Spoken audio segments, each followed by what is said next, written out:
마이크 테스팅.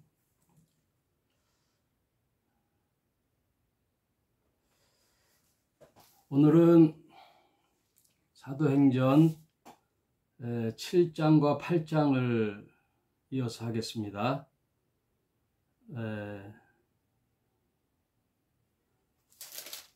6장에 사도들이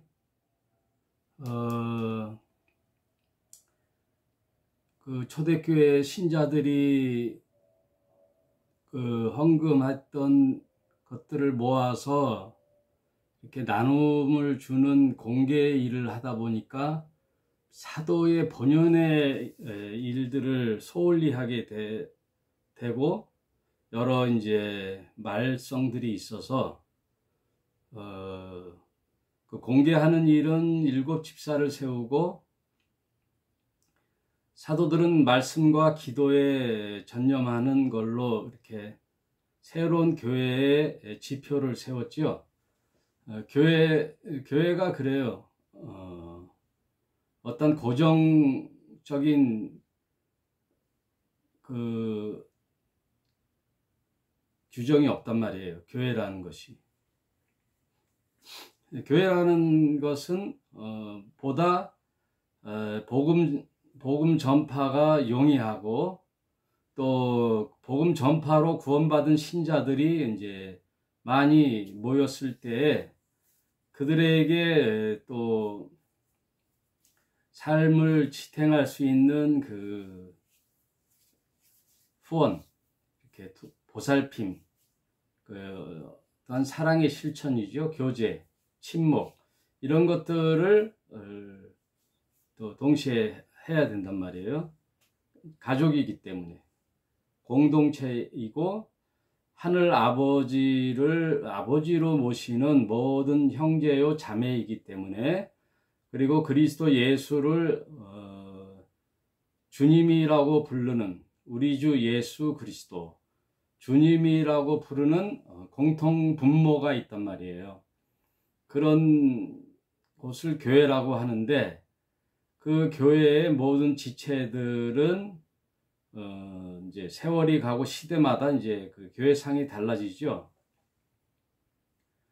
이제 초대교회도 그런 이제 일들이 있었어요. 그래서 그 나눔을 해주는 일을 7 집사를 택해서 그 일을 하게 하고 사도들, 오늘날로 말하면 이제 말씀을 맡은 자들, 목사들 혹은 전도사들, 또 그런 장로들 이런 자들이 말씀과 기도로 전무하고 집사들은 교회의 운영, 또 나눔, 헌금에 대한 집행 이런 것들을 할 수 있게끔 이제 초대교회의 기반이 됐죠. 그게 시작이죠.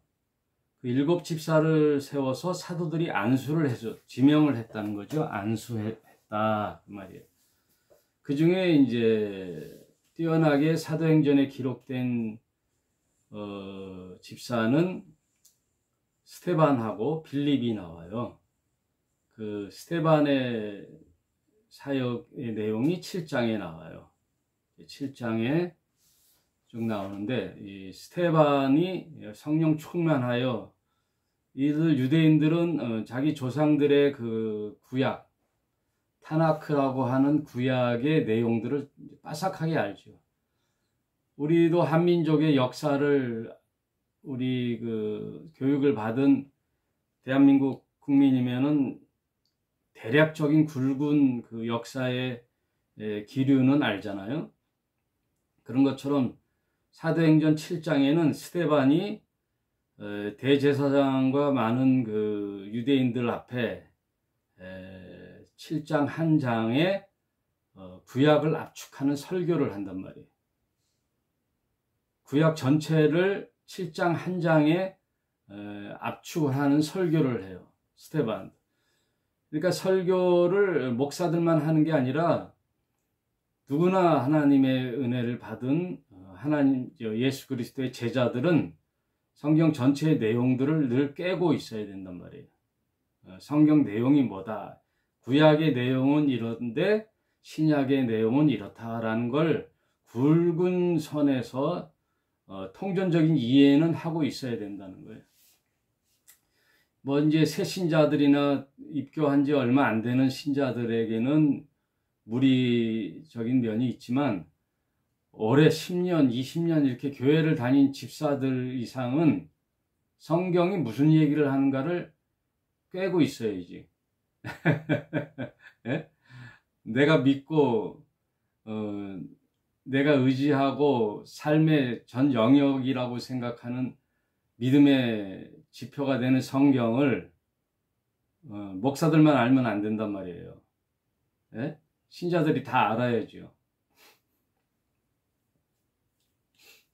세상의 지식적인 것들은 다 이렇게 탐구하고 고민하고 골똘하고 그러는데 왜 성경은 관심이 없는지 안타깝죠.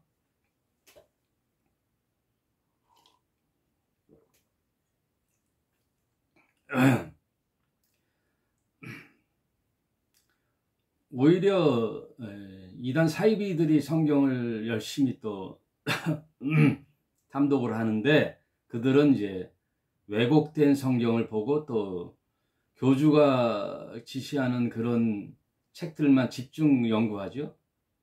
요한계시록 같은 것만 집중해서 연구하는데 성경은 그렇게 보면 안 되고 사복음서를 중심으로 하되 성경 전체의 맥을 짚을 줄 알고 무슨 이야기인가를 알아야 된다는 거예요. 그래서 통독을 하는 거예요. 성경 전체의 이야기를 통독을 할 때에 그런 면에 도움이 되는 거죠. 여러분 7장을 한번 쭉 읽어보면 스데반이 구약 전체의 내용을 7장 한 장에 이제 녹여놨어요. 요약을 했어요. 그래서 아브라함부터 믿음의 조상 아브라함부터 쭉 얘기를 하고 그 아브라함이 갈대아 우르 아비 집을 떠나 그 아브라함의 아버지는 우상을 이제 그 당시 우상을 섬기는 자들에게 나무에 조각을 해서 우상을 만드는 일을 했단 말이에요. 직업이 상을 만들고 어떤 조각을 해서 우상탄지를 만드는 일을 아버지 데라가 했는데 아브라함은 너무나 잘 알죠. 이게 뭔지를. 왜? 다 써와는 나무를 어떻게 손을 봐서 형상을 만들면 거기다가 절을 하고 제물을 바치고 예배를 제사를 드리는 그런 것이 한심하잖아요. 이게 가짜인데 오늘날도 마찬가지죠. 고목나무에다가 뭐 신당 만들고 거기다가 무당들은 또 뭐 부처상을 거기다 만들고 그러니까 불교하고 샤머니즘 무당하고는 아무 관계가 없어요. 그러니 모든 종교가 어느 나라에 토착이 되면 그 토착 종교와 연합이 돼서 이상한 종교로 탈바꿈하는 거예요. 어떤 종교든 오랜 세월이 가면 그 지역의 토착 종교와 신흥 종교가 짬뽕이 돼가지고 또 제3의 이상한 종교를 만들어낸단 말이에요. 우리나라도 이제 불교도 이제 대승불교로 해서 중국에서 넘어왔잖아요. 중국에서 넘어왔을 때 오랜 세월을 지나니까 불교도 이제 뭐예요? 기복주의 신앙으로 흐르잖아요. 네. 부처상을 만들고 거기다 절을 해서 자기들의 소원을 성취하는 그런 일들을 그 나라의 토착 종교가 그 종교를 받아들여 또 왜곡이 되어 이상한 종교를 만들어낸단 말이에요. 그거는 갑자기 만들어지는 게 아니라 오랜 세월이 지나면 그렇게 되는 거예요. 그래서 이제 이 스데반이 쭉 얘기를 하죠. 갈대아를 떠나 아브라함이 고민이 있었죠. 저런 우상 말고 참 하나님이 있는가 하고 늘 밤하늘의 별을 보고 또 모래알을 보고 또 자연 만물을 보면서 참신은 과연 있을까라는 고민에 빠졌을 때 그를 하나님이 찾아오셔서 아브라함을 내 고향 본토 친척집을 떠나 내가 지시할 땅으로 가라 하는 그 말씀 한마디를 의지해서 이제 갔어요. 가서 또 이삭과 야곱을 낳고 그 야곱이 가나안 땅에서 그 기근이 와서 애굽에 가서 식량을 조달하다가 그 아들 12아들 중에 요셉이라는 아들을 특별히 사랑했는데 그 아들은 그 형제들이 시기하고 미워했죠. 그래서 그 요셉을 땅을 파서 죽이려다가 지나가는 장사꾼들에게 노예상에게 그 요셉을 팔았는데 그 요셉이 또 쭉 인생을 지나다 보니까 또 애굽의 총리까지 이르는 그런 창세기의 내용이 나오잖아요. 창세기 50장의 내용을 쭉 보면은 요셉이 나오고 요셉이 애굽에서 총리가 되었을 때 그 아버지 야곱의 식솔들이 약 70명이 됐는데 그 70명이 요셉 덕분에 기근을 피하여 애굽에서 이제 이제 편안한 삶을 살 수 있게 됐단 말이에요.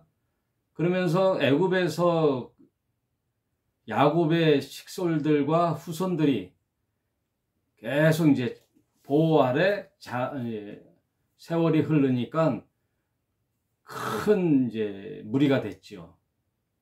하나의 민족이 됐단 말이에요. 몇 년 동안, 약 400년 동안. 그 내용을 스데반이 지금 쭉 설명을 하고 있는 거예요. 구약 전체를 설교하듯 쫙 하면은 그 당시 듣고 있던 유대인들은 다 안단 말이에요. 아, 그렇지, 그렇지 하고 스데반이 설교하는 거를 따라 서로 공감한단 말이에요. 공감하면서 그 이야기들을 쭉 추적해 가는데 스데반은 어디까지 이끌어 올라오느냐면 우리 민족의 그런 역사를 쭉 얘기하면서 이제 예수까지 이제 이끌어 가려고 설교를 쭉 하는 거예요. 그게 7장 전체 내용이에요. 여러분 한번 살펴보되 7장 18절에 요셉을 알지 못하는 애굽의 새 임금이 왕위에 오르매, 요게 출애굽 1장 1절에 나와요. 요셉을 알지 못하는. 요셉이 살아있을 때는 요셉의 그 지혜로 인하여 애굽의 안위가 보장됐잖아요. 요셉이라는 놀라운 지혜자를 통하여 애굽이 존재할 수 있었단 말이에요. 그거를 왕들이 알았단 말이에요. 그러나 요셉이 죽고 나서 세월이 흐르고 나니까 요셉을 알지 못하는 새 임금이 애굽 왕위에 오르니 하면서 이제 전조 증상이 일어나는 거예요. 아, 이게 무슨 문제가 일어나겠구나 하면서 그 유대 모두 이스라엘 백성들이 이제 노예 생활로 이제 취급받는, 왜? 요셉이 없으니, 그리고 요셉에 대한 이야기를 모르는 임금이 모르니 다른 애굽 민족 말고 이스라엘 민족은 노예로 그 인력을 썼단 말이에요. 그러면서 이제 모세가 등장하고 모세를 통하여 이스라엘 민족의 역사를 쭉 이야기하는 게 이제 7장 전체에 나와요. 여러분 쭉 한번 읽어보세요. 그래서 출애굽하는 데까지 이르고 미디안 광야 거기서 시내산에서 1년을 거하면서 하나님의 백성으로 계약을 맺고 또 십계명과 율법을 주는 과정을 쭉 설교한단 말이에요. 여러분도 다 아는 내용이죠. 스데반이 하는 이야기들을 쭉 얘기하는 거예요. 이제 그러면서 유대인들에게 그 민족의 인도자 모세와 같은 이를 우리에게 또 해방자로 보내준다고 약속했는데, 그 약속의 성취로 누가 왔느냐? 그분이 바로 예수다, 그 얘기. 52절에 너희 조상들은 선지자 중에 누구를 핍박하지 아니하였느냐?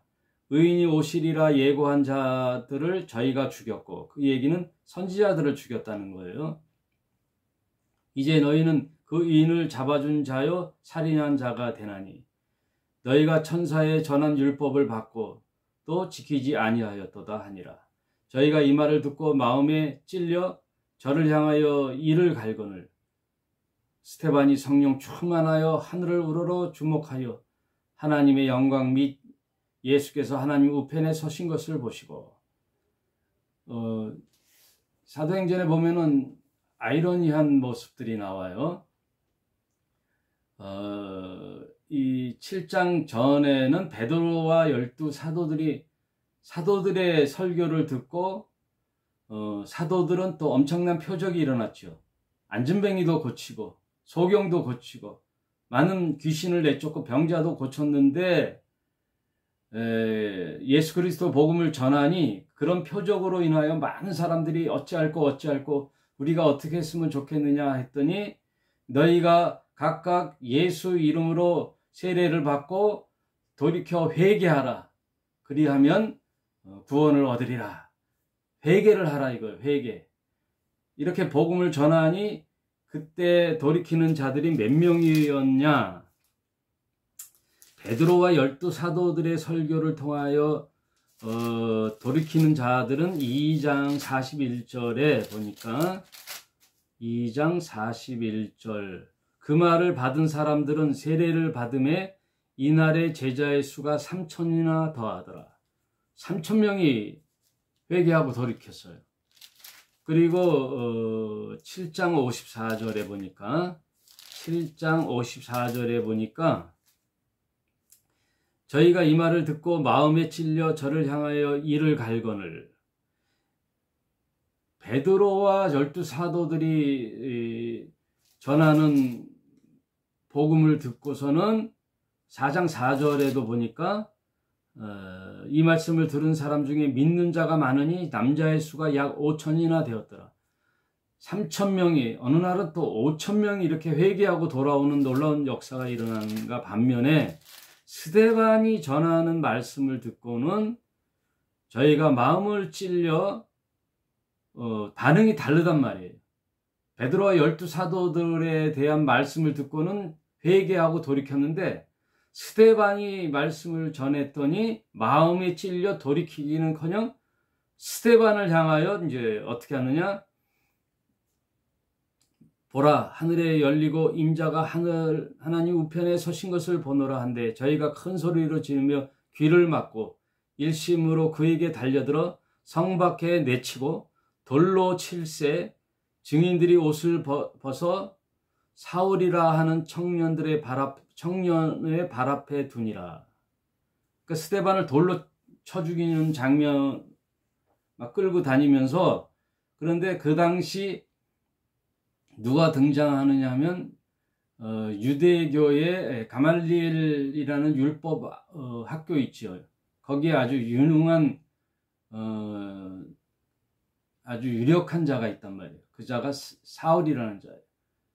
가말리엘 문화생의 최고의 제자, 그 사울이라는 청년 앞에 그를 갖다 주는데, 사울이 살기 등등하여 당시 기독교라고 하는 모든, 유대교로 보면은 이단이죠. 유대교 입장에서 보면은 신흥 종교 기독교가 이단이기 때문에 그들을 멸절하는 일에 최선봉에 사울이 있었단 말이에요.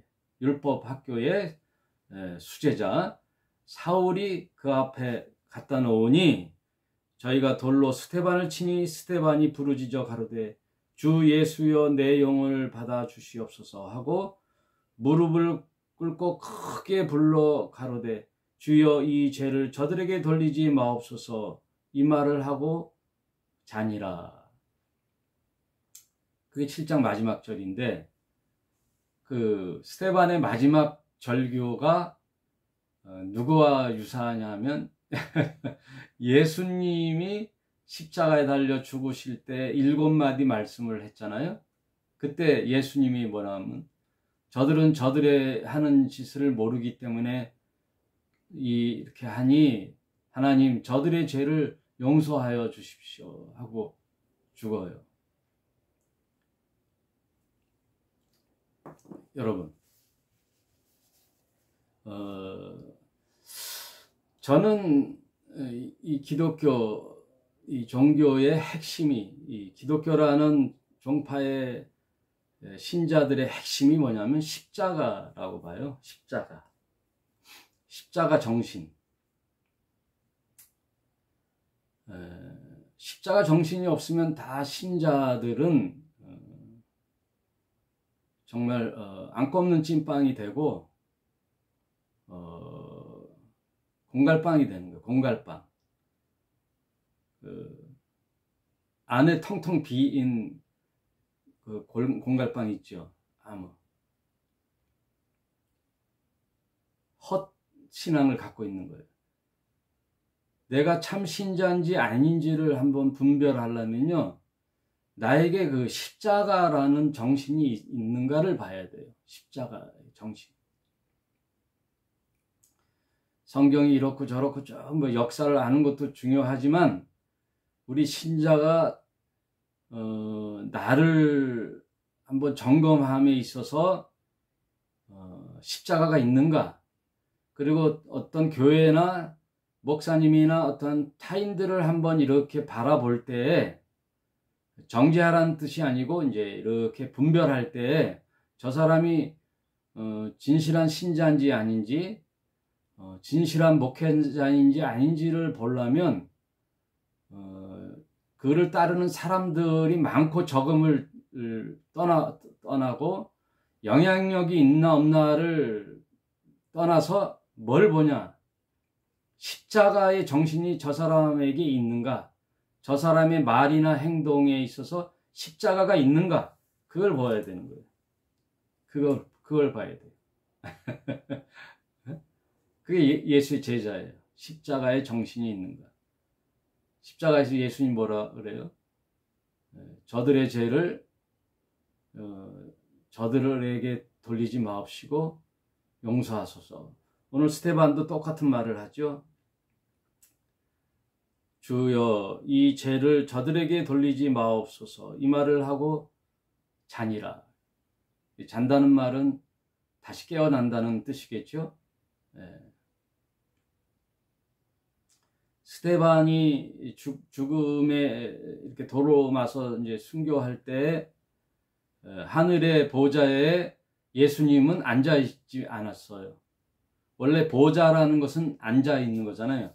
하나님이 앉아 계시고 우편에 예수가 앉아 있는 보좌에 앉는다는 말은 통치를 말하는 건데, 여기서 보면은 예수께서 하나님이 우편에 서신 것을 보고 섰단 말이에요. 이렇게 섰어요. 스데반을 보면서 긴박한 상황을 주님이 보고 계신 거죠.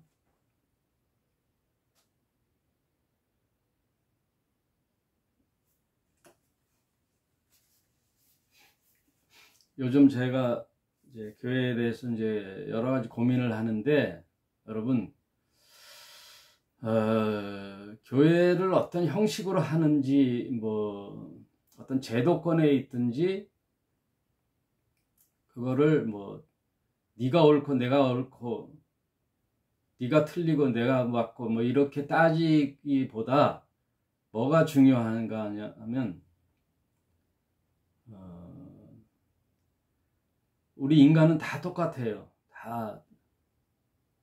제가 짧은 인생 63년을 살아보니 많은 사람들을 겪어봤거든요. 근데 인간은 거의 똑같아요. 거의 똑같아. 의롭지가 못해요. 인간은 다 비열하고, 어느 한 면은 착하고 의로운 구석이 있는가 하면 어느 한 면은 비열하기도 하고 또 비겁하기도 하고 그런 부분이 있단 말이에요.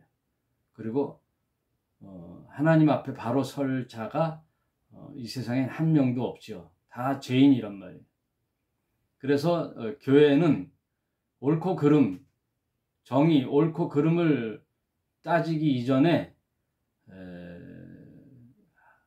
예수 그리스도, 하나님을 의지해야 돼요. 예수 그리스도와 하나님을 바라봐야 돼요. 그분을 의지해야 돼요. 그분이 아니면 설 자가 없어요. 그리고 설 자리도 없고. 시간이 흐르고 흐를수록 더 느껴지는 거예요. 인간의 그 본연의 죄성, 그것들이 다 있단 말이에요. 그 죄성이라는 건 뭐냐? 이기적인 거예요. 이기적인 거. 나에게 손해가 끼친다? 그러면 숨어있던, 잠재되어 있던 내 죄성이 드러나는 거예요. 뭐 작은 손해는 다 괜찮아요. 욕심이 없어요. 그러다가 결정적인 어떠한 그 나를 위협한다든지 나에게 손해가 되거나 큰 위협이 되거나 나의 존재를 상실케 하는 어떠한 위협이 있다. 그런 사건이 터진다. 그러면 나의 속에 있던 게 터져나와요. 아주 이기적인 존재가 돼요. 그리고 나를 위협하는 자에게 적대시하게 되고 그걸 감추려 하기도 하고 모면하려고 그러기도 하고 더 악하게는 뒤집어 씌우기도 해요. 타인에게 내 죄를 뒤집어 씌우고 내 실수를 뒤집어 씌우려고 하는 성향들이 있다고요. 그거는 크거나 작거나 누구에게나 다 있더라고요. 그러면서 자신을 소스라치게 놀랄 때가 있죠. 근데 그거를 잘 위장되게 포장도 잘 하죠. 그러니 우리는 우선적으로 누굴 의지해야 되느냐? 하나님을 의지해야 되는 거예요. 그리고 하나님을 의지하되 타인에 대해서 옳고 그름의 정죄를 들이대지 말아야 돼요. 오로지 옳고 그름의 심판의 정죄는 하나님이 하시는 거예요. 하나님이 하시고 우리는 어떻게 봐야 돼요? 불의한 자, 또 혹은 정말 저가 인간이 맞나 할 정도로 짐승 같은 인간을 볼 때에도 어떠한 마음을 가냐면 그의 그런 죄성은 분노를 하되 스테반처럼 예수님처럼 불쌍히 여겨야 되는 거죠. 긍휼히 여기는 마음이죠. 나도 예수를 만나기 전에 저런 존재였거든요. 어떡하든 나 위주였잖아요. 내 가족, 내 인생의 삶, 나의 안전을 확보하는데 위협을 주는 자들, 그거는 절대 용납하지 못하고 친구가 될 수가 없죠. 그래서 만인이 만인에게 늑대 노릇하는 게 세상이잖아요. 흑암의 세상이잖아요. 서로들 늑대 노릇해서 어떻게 하면 자기가 생명을 유지하는 안전망을 확보할까? 그거 아니에요. 그게 가장 위력의 그 힘을 발휘하는 게 물질이지요. 돈. 어떻게 하면 돈을 쟁취해서 나의 안전과 내 자손, 자녀들에게 생계와 삶을 지탱해 줄 수 있을까? 그게 혈안이 되어 있는 거죠. 어떻게 보면 세상은 다 거기에 집중되어 있어요. 그러나 초대교회에서만 봐도 또 예수님만 봐도 이분들은 초월해 있어요. 그거를 초월하는 거예요. 그래서 이런 사람들의 이런 분들의 신앙을 본받아 나도 그렇게 살아야 되겠다라고 마음 먹고 입교하는 게 기독교예요. 나도 이런 삶이 지금은 그렇게 살 수 없는 자신에 대해서 안타깝지만 그래도 그들을 존경하고 동경하고 본받고 싶은 모델이 돼서 기독교에 입문하는 거예요. 그래서 성경을 통하여 계속 훈련을 통하고 교육을 받고 말씀으로 양육을 받아 하나님을 의지하고 예수를 나의 주님으로 인정하게 되면은 우리 소속이 세상에서, 흑암의 세상에서 빛의 아들의 나라로 옮기는 거예요. 그게 구원이에요. 그게 하늘의 삶으로 바뀌는 거예요. 그게 먼저 1차적으로 된 후에 계속 나의 내공이 쌓여지는 거예요. 내가 점점 예수님처럼, 스테반처럼, 다른 예수님의 제자처럼 이렇게 조금씩 닮아가면서 결국은 우리가 지향해야 할 목표점은 뭐냐? 십자가예요. 십자가 정신. 십자가 정신이죠. 십자가라는 것은 나의 인생의 목표가 없어요. 그리고 나의 인생에 대하여 어떠한 단계적인 구상이 없어요. 세례 요한처럼 나는 점점 쇠해야 되겠고 저 하나님의 아들 예수는 점점점 흥해야 되겠다라는 마음을 갖게 돼요. 내가 앞으로 어떤 인생으로 어느 단계에 오르겠지 하는 어떤 성공의 플랜이 없단 말이에요.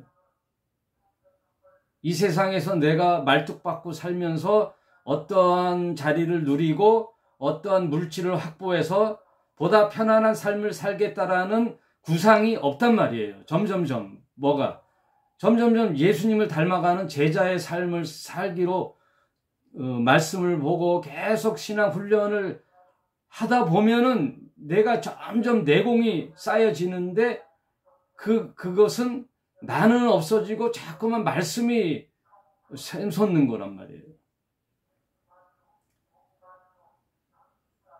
그게 하루아침에 되는 일은 아니지만 그거는 구원하고 관계없이 결국 내 인생의 종착점은 그런 인생을 살겠다라고 다짐하는 게 신자란 말이에요. 그런 신자가 되는 거예요. 그런 마음이 없다? 그러면 그건 신자가 아니고요. 사이비 목사나 사이비 종교에 의하여 내가 착각을 하고 신앙생활을 하는 거예요. 그런 목표점이 없고 어떻게 하든 내가 사회에 영향력 있는 사람, 성공의 삶을 살아야 되겠다. 보다 나은 삶을 쟁취해야 되겠다. 이러면 그는 잘못 기독교를 이해하는 거예요. 잘못 기독교를 훈련받은 목회자나 신앙의 선배들로 배웠단 말이에요. 성경에는 그런 게 없단 말이에요. 여러분. 그러니 우리 희락의 교회 신자들에게 말씀드리고 또 방송을 듣는 모든 여러분들에게 말씀을 드려요. 애진역에 그런 마음이 있다면은 다른 교회를 가시든지 계속 희락의 교회에 있으면 괴로워서 못 있어요. 네. 괴로워서 못 있어. 그러나 우리 희락의 교회가 좀 그 세력으로는 미비하고 보기에는 좀 나약해 보이고 이게 교회 맞아? 저 목사님이 목사 맞아? 왜 다른 교회랑 다르지? 하고 마음을 먹겠지만 그동안 저를 통하여 또는 성경을 통하여 말씀을 배워보니 그래도 우리의 지향점과 목표점 또 이상문 목사의 희락교회의 말씀의 그 본질은 예수의 말씀을 제대로 가르치고 있구나 라고 인식한다면 오늘부터라도 여러분의 그 방향을 바꿔야 돼요. 방향성을 바꿔야 돼요. 신앙생활을 왜 하느냐라는 방향성을 바꿔야 돼요. 그게 오늘 스데반을 통하여 우리가 배워야 할 점이에요. 스데반을 통하여. 여러분 인식하셔야 되는데 12사도들은요. 결국은 잘 먹고 잘 살았더라라는 사람이 한 명도 없어요. 예수를 그렇게 따르더니 결국은 이 세상에서 성공하고 부귀와 영화를 누리며 자손들도 잘 되더라라는 모습이 없단 말이에요. 초대교회 사도들은 다 어떻게 해요? 다 뭐가지가 날아가. 다 죽어요. 다 순교해요. 다 자기 인생이 없어요.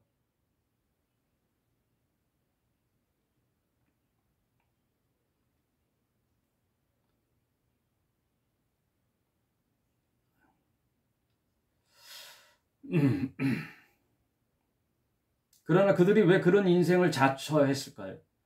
예수님이 왜 십자가를 자처하시려고 왔을까요? 당신이 신이라면 얼마든지 세상의 그 임금들과 인간들을 당신의 무릎 밑에 굴복시킬 수 있는 능력이 되시는 분인데 왜 그랬을까요? 왜 십자가를 지셨을까요? 네. 그게 하나님의 방법이에요. 그게 사랑의 헌신이에요. 사랑의 헌신. 사랑을 진짜 하잖아요. 그러면 저와 여러분은 그냥 흉내만 내는 거고 어떨 땐 사랑하고 어떨 땐 이기적인 사랑을 하는데 진짜 사랑을 알게 되면 내가 안 보여요. 나라는 존재가 안 보이고 다 너만 보여요. 여러분 해봤죠? 연애 초기에 처음 남자를 만났을 때는 어떻게 해요? 온통 내가 무슨 일을 하든 그 여인이 생각나고 그 남자가 생각난단 말이에요. 하다못해 유행가 가사에도 길을 걷다가 쇼윈도에 걸린 셔츠만 봐도 그 사람이 생각나고 액세서리만 봐도 그 여인이 생각나죠. 왜? 하루 종일 내 일을 하면서도 내 마음과 내 머리의 생각은 사랑하는 자에게 가 있잖아요. 내가 안 보이는 거죠. 네? 하다못해 어떤 사람 얘기 들어보니까 집에 있는 어머니 반지를 뚱쳐다가 금은방에 팔아서 애인의 목걸이나 반지를 해주잖아요. 안 해봤어요? 뭐 돈을 안 벌으니까 돈벌이가 없으니까 돈은 없지. 뭔가 사랑하는 여인에게 뭘 해주고는 싶지. 사랑하면 안 보인단 말이에요. 자신이. 나는 안 보이고 너만 보이는 거예요. 하나님이 그렇단 말이에요. 하나님은 온 우주 만물의 주인이신데도 우리를 사랑하니 당신이 없어요. 당신이 안 보여요. 다 너만 보여. 그래서 나를 주는 거예요. 나를 다 주어버리는 거예요. 그게 십자가예요. 예수님이 이 땅에 오셔서 자신을 다 던져버리고 십자가에 탈탈탈 다 털리고 결국은 옆구리에 물과 피를 다 쏟아버리는 거예요. 예수님. 그리고 이 세상의 옷을 한 오라기도 안 입고 싹 다 벗어버려요. 실오라기 하나 안 입고 십자가상에서 나체로 그 모욕적인 나체로 두 팔 벌려 십자가에 달려 죽고 머리는 가시 면류관으로 피를 철철철 흘리고 거반 죽기까지 채찍을 다 맞으면서 결국은 옆구리에 창으로 찔려 물과 피를 다 흘리는 그게 사랑의 실체란 말이에요. 예수님이 그렇게 적나라하게 다 하는 거예요. 무슨 우리는 옷이라도 입잖아요. 나를 감추려고. 어떻게 하면 좋은 옷 입을까?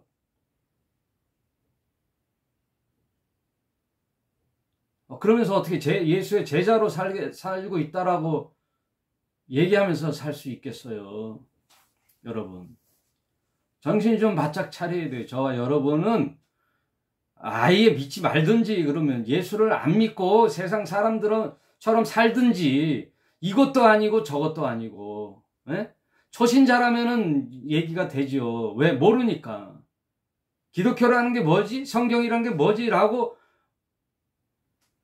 처음 배워가는 사람한테는 되는데, 그 유예가 되는데, 아직도 소위 목사나 집사나 권사나 장로의 수십 년 신앙생활을 했던 저와 여러분이 아직도 세상에 미련이 있어서 그런 삶을 부러워하고 그런 삶에 마음을 뺏긴다?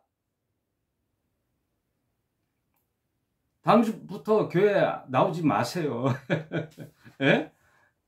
이상하니까 세상 사람들이 욕하잖아요. 뭐야 저게? 저들은 뭐야? 이 세상에서 호의호식과 성공과 부귀와 영화를 누리고 천국도 가? 이 세상에서 부귀와 영화를 누리고 지옥에 가든지, 지옥을 안 가고 하나님 나라에 간다면 이 세상에서는 말씀과 진실로 살아야 되잖아요. 진리로. 그건 너무 자명한 거 아니에요? 예? 여러분 너무 자명한 거 아니에요? 내가 무슨 잘못 얘기하나요? 예?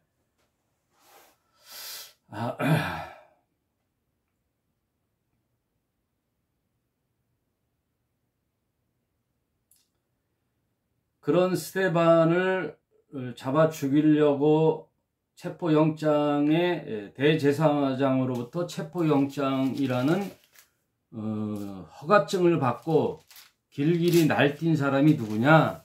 이제 사울이라는 자가 아까도 얘기했지만 나왔어요. 그러면서 8장에 사울이 그 스데반의 죽음 당함을 마땅히 여기더라. 그러나 사울이 나중에 보면 스데반의 죽음이 계속 떠올랐을 거예요. 그러면서 결국 그 마음이 찜찜하면서도 유대교의 신봉자이기 때문에, 오늘날도 마찬가지잖아요. 자기네 종파를 지키기 위해서는요, 이단 사이비들을 철저히 분별하거든요. 철저히. 나는 기존 교회가 누가 이단이고 누가 사이비인지 모르겠어요. 기존 교회와 다른 이단 사이비, 다를 바가 별로 없어요. 그래서 이제 사울이 이제 회심하는 아주 단초가 스데반의 죽음으로 시작됐어요. 그리고 이제 8장과 9장이, 이제 8장에는 빌립이라는 집사의 또 활동이 보이고요. 9장에 가서 드디어 사울이 누구를 만나느냐? 다메섹 도상에서 예수를 만나는 거죠. 그러니까 여러분이 이 말만 하고 마칠게요. 어떠한 사람을 통하여 기독교가 뭘까? 예수라는 자가 누굴까라고 관심이 가졌다가, 그거는 목사나 누구의 말을 통하여 듣잖아요. 그랬다가 진짜는 누구를 만나야 되느냐? 예수를 만나야 돼요. 그래서 그 사울이 결정적으로 다메섹 도상의 예수를 만나고 이제 뒤집어지죠. 완전히 이제 회심하고 기독교 역사의 위대한 사도 바울로 개종이 되는 거죠. 그 사건이 사도행전 9장에 나와요. 그거는 제가 다음 주에 하도록 하겠습니다. 여러분, 오늘 말씀의 요지는 이왕 예수를 믿기로 하고 말씀을 공부하는 저와 여러분, 세상의 주위에서 보이는 교회가 우리의 대안이 아니고요. 우리의 대안은 예수예요. 그 예수의 말씀인 성경이에요. 성경을 통하여 예수를 알고 예수의 삶을 통하여 어떤 인생을 살았나, 이분이 하나님의 아들로서 이분은 어떻게 살고 갔는가를 배우고 닮아가는 게 신자예요. 완벽하게 예수처럼 살 수는 없어도 예수님처럼 흉내를 내며 마음으로 지향하며 살아야 되는 거예요. 그게 점점 내공이 쌓여서 결국에는 어떠한 삶을 사느냐? 사랑이라는 십자가의 헌신의 삶을 사는 게 인생 목표예요. 내가 뭐 되겠다는 게 인생 목표가 아니고, 여러분 오늘 좀 말씀이 좀 과격했다면 이해하고 들으시고 한번 곰곰이 생각해 보십시오. 스데반과 사울 그리고 예수님, 나는 뭔가? 나는 왜 예수를 믿나? 한번 이 숙제는 이제 빠르면 빠를수록 좋은데 아마 평생이 걸릴 수도 있어요. 그러나 본질은 놓치지 말자는 얘기예요. 네, 오늘 말씀 여기까지 하겠습니다. 한 주간도 여러분 승리하시길 바라겠습니다.